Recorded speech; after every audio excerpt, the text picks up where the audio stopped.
we're going to, I'm going to use this microphone. Okay, we're going to cover chapter 13 and 14. So you see, if you already read this, then you have better idea what we're going to study today. Where's my Bible reader today? Right here. So let's all read this together. Okay? Alright. We cannot read entire 2 chapters, so we're just going to read beginning and the end. Alright? So let's all read together. Now there were in the church prophets and teachers. Barnabas, Silas, who was called Niger, Lucius of Cyrene, man lifelong friend of Herod and Tetra, and Saul. While they were worshiping the Lord and fasting, the Holy Spirit said, "Set apart for me Barnabas and Saul for the work to which I have called them." Then after fasting and praying, they laid their hand on them and sent them off. Okay, this is the beginning of chapter 13. We're going to read the end of chapter 14. Ready, go. Then they passed through the Pisidia and came to Philippi. And when they had spoken the word to Perga, they went down to Athens. And from there they sailed to Antioch, where they had been commended to the grace of God for the work that they had fulfilled. And they arrived and gathered the church together. They declared that God had done with them, and God He had opened the door of faith to the Gentiles. And they remained no little time with the disciples. Let's pray. Father God, we come before you. We thank you for your word. We thank you for those people who went ahead of us. Help us to learn. Help us to know what your will for us today, so we can follow you. In Jesus' name we pray. Amen. Today we start a new journey, new mission. We've been studying Book of Acts from the beginning of this year. Remember, this year's theme is what? New season, new anointing. Right? So, remember, I want you to remember this division. Acts has 28 chapters. Okay. First 12 chapters. The main focus is on who? Peter. Center is where? Jerusalem. Minister to Jews. And main is at Jerusalem and Samaria. Today, chapter 13, we start a brand new journey by Paul. And center in Antioch. The main minister to the Gentile and to far away. Oh, this is a mistake. This is to be the end of the world. Okay. You know, Paul is a very important person besides Jesus Christ. Even bigger than Peter. And he traveled so far, many places. Do you know how many cities he traveled? About 50. Wow. Back then, that's very, very significant. He traveled all around this place. And very interesting, when Jesus ministry, he's on the countryside. Remember Galilee, small village, small places? But now the gospel going to spread to the end of the world. Where are you going to talk it? If we're going to spread the gospel, you're going to go where? Paul decided to go to all the major cities. You see, so many cities. And he traveled so many years. On their booklet, there's a map. Okay, who likes to read map? I know many people, you don't know. Oh, what's a map? You just pick up the GPS, right? Yeah. You don't need map. But I hope you still like and know how to read map. Sometimes your GPS may not work. So you still need map. Alright? So hope the homework is for you to not only read, you need to follow the places.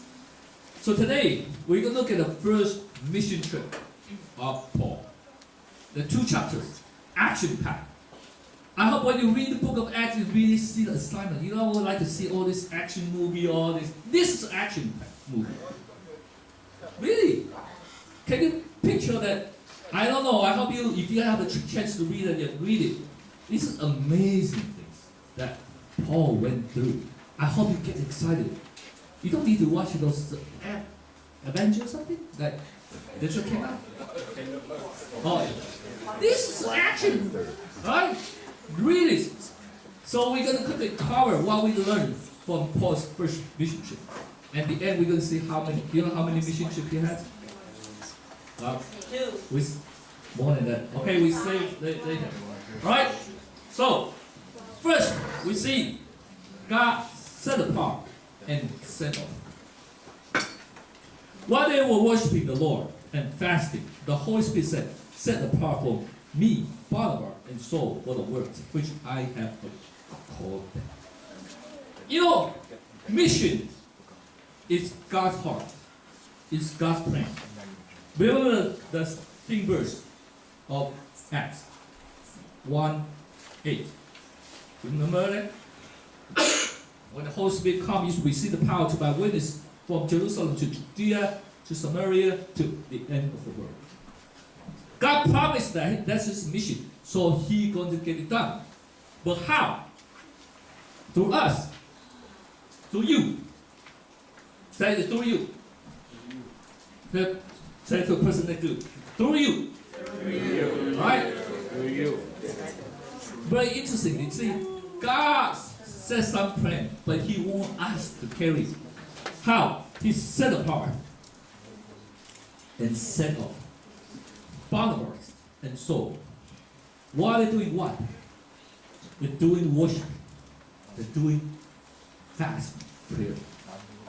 Have you wondered why God called Paul, not Peter?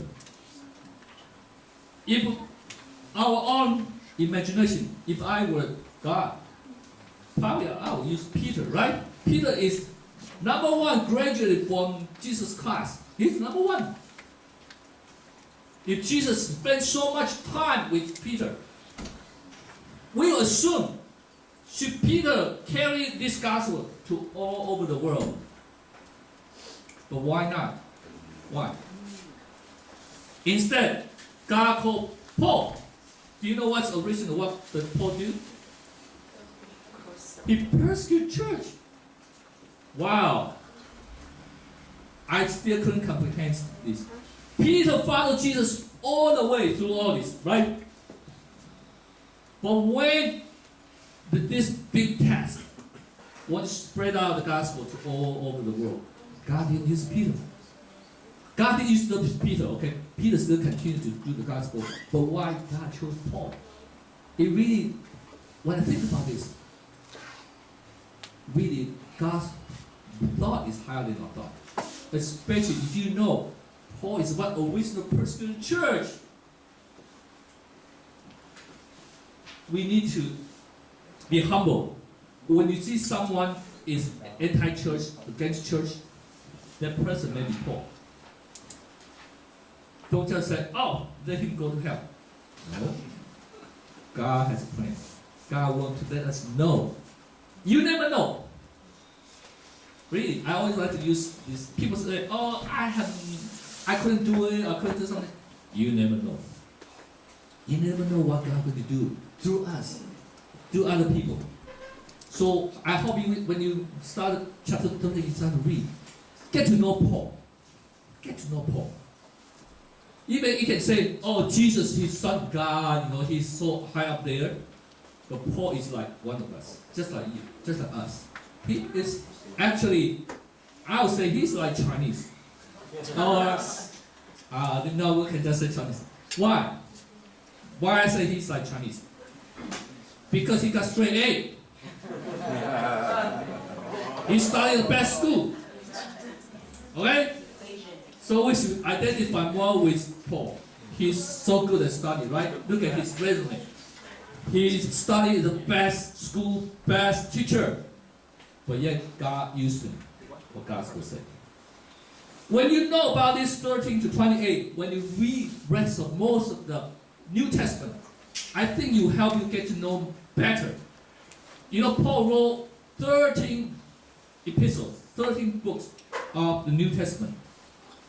If you don't know this part of history, when you read the book Ephesians, book of Corinthians, all this, you don't know what's behind. So I hope this will pay the foundation. That when we went through these 13 chapters, 13 to 28, you get to know Paul. And then when you start to read the rest of the New Testament, I think you have a new insight. What Paul's talking about. He has this personal relationship with the church. Right? So this is very important for us to know the New Testament. And here, first thing, God called, set apart, and set up. Because this is His word. Right? Oftentimes we think about, how do I know God's will for me? How do I know God called me? How? Hey, Jeffrey. Oh, you listen, right? No, yeah, okay, right? No, I'm not. I'm just demonstrating. How do you know someone called you? You gotta listen, right? He heard it. I said, Jeffrey. Oh, he went up. So how do you know God called you? You gotta listen, right? If you don't listen, he will say, Jeffrey, you don't listen to me. You won't do it. How do you listen? Of course, you need to read the Word of God. You got to pray. And also, when we together, it's also very important. Verse we just read, that Antioch church together, they worship, they fast, they pray. So that's very important for us. We get together, we hear the voice of God. We know what God wants this church to be. And together we can respond. And we can send some people out. And they send the best one out, Paul and Barnabas. Maybe God is calling someone, need to be out. Alright, so now we see Paul's mission. So much to talk about in these two chapters. Just let's see the map. Alright? There's about 2 years of time. And from chapter 13, verse 4 to the end of chapter 14. Remember the base. Where is the base? Antioch, not Jerusalem. Okay? Not Jerusalem anymore. It's Antioch. Alright? And I give you this map. You're supposed to circle when you read the Bible. Alright? So, I just want to point out. When you read, I hope you summarize what happened in each place. Right? That first they went to Cyprus. Yeah.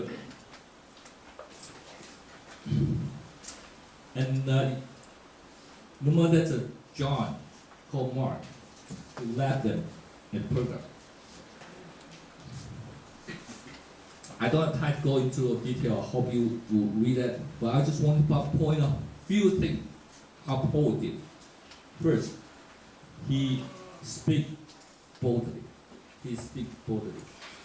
See, two places. So we meant for a long time speaking boldly for the Lord. You know, what's Paul's strategy? When you go to a new place, where you go? Where? For those who already finished reading, where do you go? When you first go to the new place, what do you do? Which place? Which place? Huh? Hotel? Oh, when you go to a new place, yeah, you check out a hotel. Or check out a restaurant. Where? When Paul went to a new city, where did he go? Back then there's no church. Where? Synagogue. Okay? Because Paul's still Jews. Okay? So he first go to synagogue. I hope that's why he didn't read. Okay? Please read. He always first go to synagogue and to go there to preach word of God to them. But then some people believe, some people don't believe. And because the Jews doesn't believe, so the gospel turned to the Gentiles. Alright? But here I want to say, Paul went in.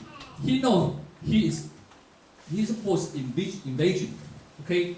We go into the new territory. So we need to speak boldly. And how? How can you speak boldly? You need to feel by the Holy Spirit. Okay? You need to feel by the Holy Spirit. Verse 13, chapter 13, verse 9 says, Paul, filled by the Holy Spirit. I hope you underline the Bible in book Acts so many times. It's filled by the Holy Spirit, filled by the Holy Spirit. Right? So, we have to be filled by the Holy Spirit, especially when we keep doing God's work. And he's preaching about good news. This verse summarizes good news. And we bring you good news that what God has promised to the fathers, this has been fulfilled to us. They are children by raising Jesus. So simple. Paul went in, is not going to share some philosophy. He went to share the gospel because something already happened. Some new age already come.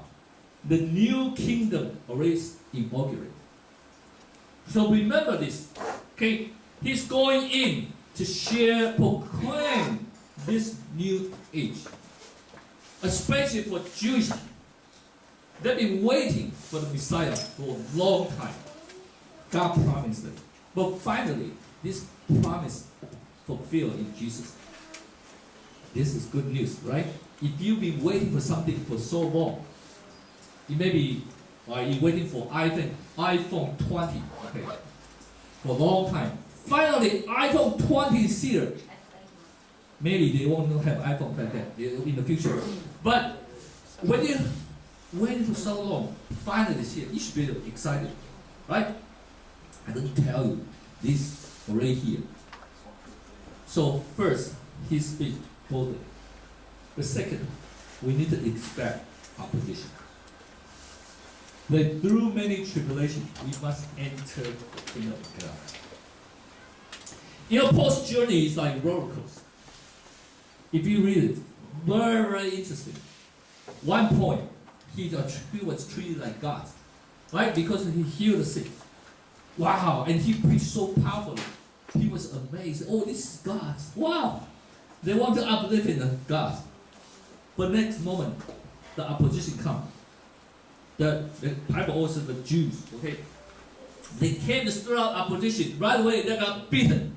They got put into the jail. Wow. If you were Paul, how do you handle this? One point, you're so high up. And the next point, Bible said, if you read it, he got stoned. Stoned almost to die. And got dragged out to the city. Wow. And I hope this gives us some idea, something about when we were serving God. Thankfully, we are not going to stone to death. But we need to expect they're going to have a difficulty. They're going to have opposition when we want to follow Jesus Christ.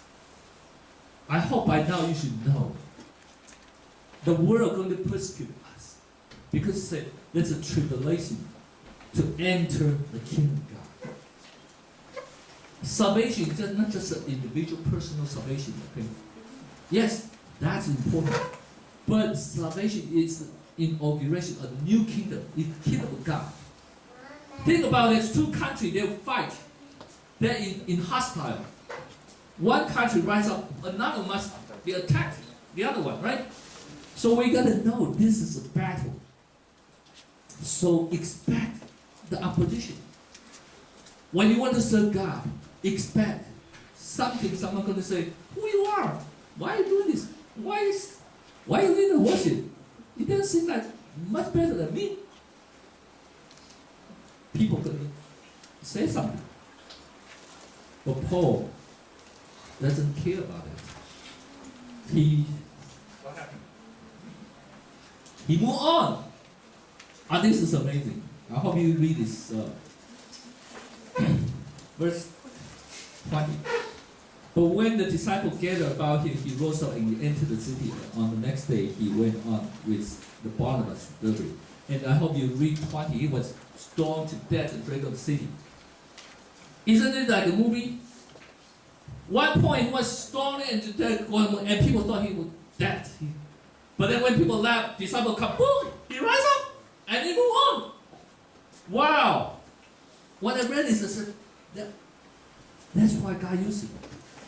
Throughout this journey, you never hear Paul complain. Never. The end, he did say, oh, I suffered so much. But through in this, he never complained. He never complained to people, he never complained to God.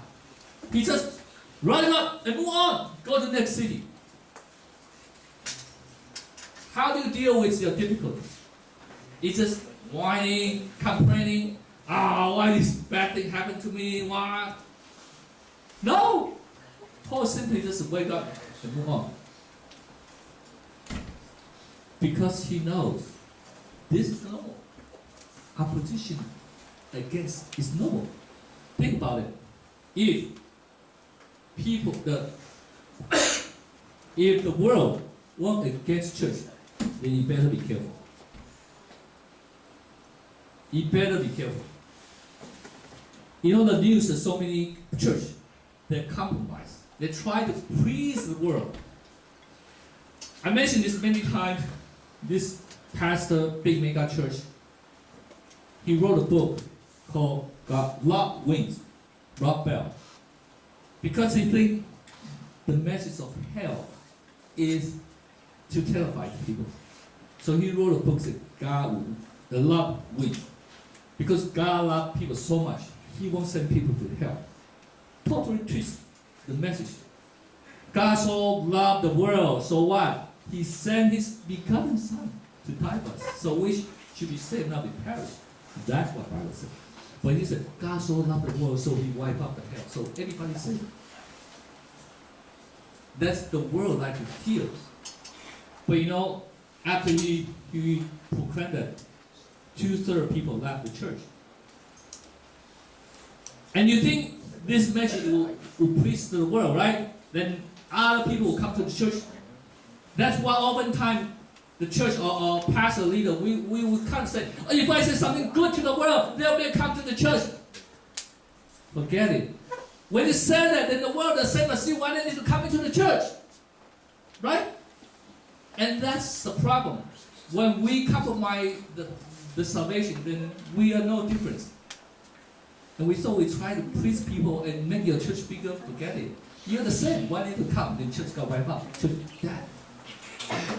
So, when the world thinks you're good, you're talking just like them, be careful. God called us to be a salt and light in this world, to let people know the true good news. The true good news is that we are all sinners. We want to die. Jesus is salvation for us.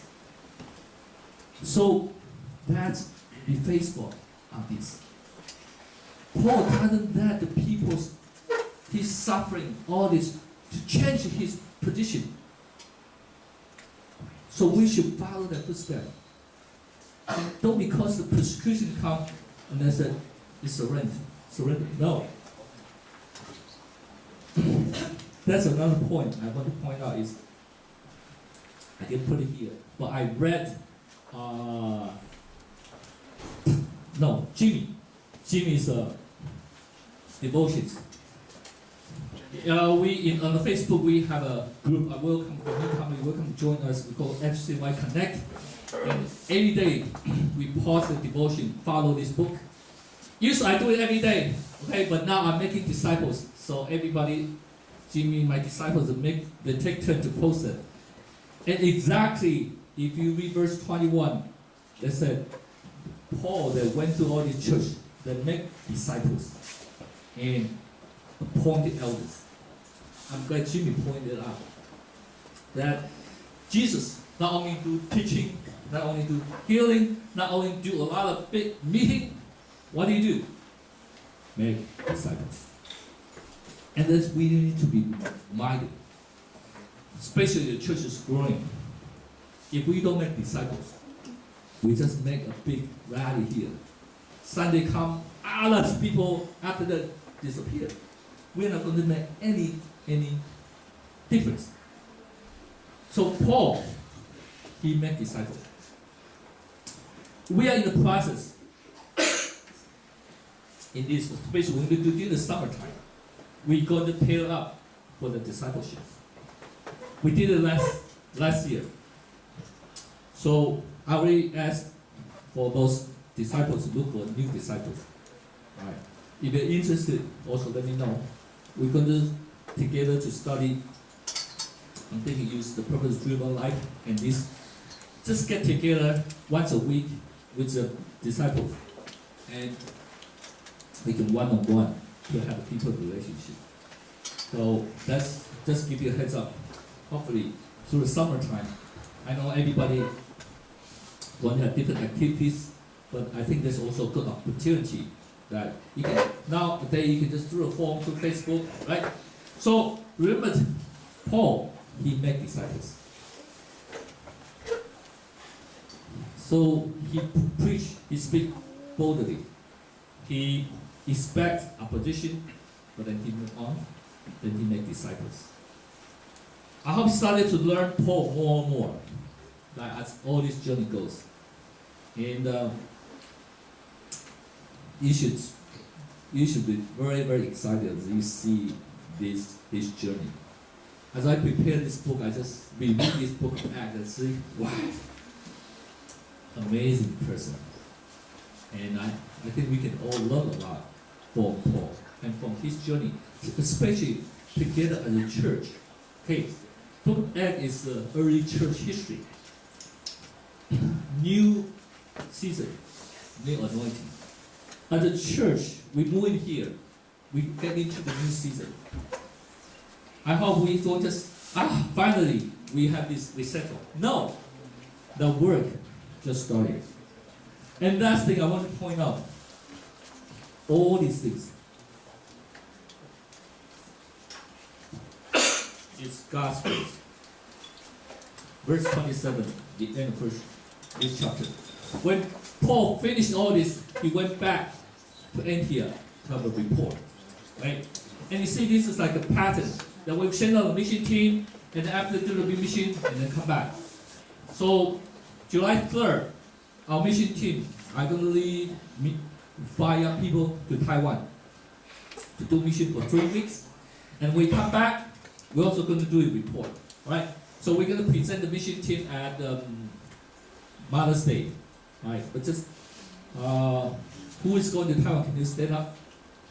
Who is going to Taiwan, please? And this is the people know. Come on. All right. Where's Johnson? Oh, he's helping. Okay. And Margaret is also helping. Okay. Okay. So regarding Annie, Ruth, Jonathan, and Margaret, we're going to Taiwan. We're going to talk more at Mother's Day. So remember, we can do this because God has opened the door for us. Here it said, God, He has opened the door of faith to the Gentiles. We just carry out with God. God opened the door for us, and we go in. So my question is, do you want to join? Do you want to come in? If you're still outside, you don't know Jesus Christ yet, you don't know who He is yet, God has opened this door. Do you want to come in? But also, we also need to go out. If we're Christian, we know God's door already open. Are we going out to share the good news? May I have President come up? I want to. You know D-Day, right? We all know D-Day. Do you know why they call D-Day? Day for living thing. But in the middle.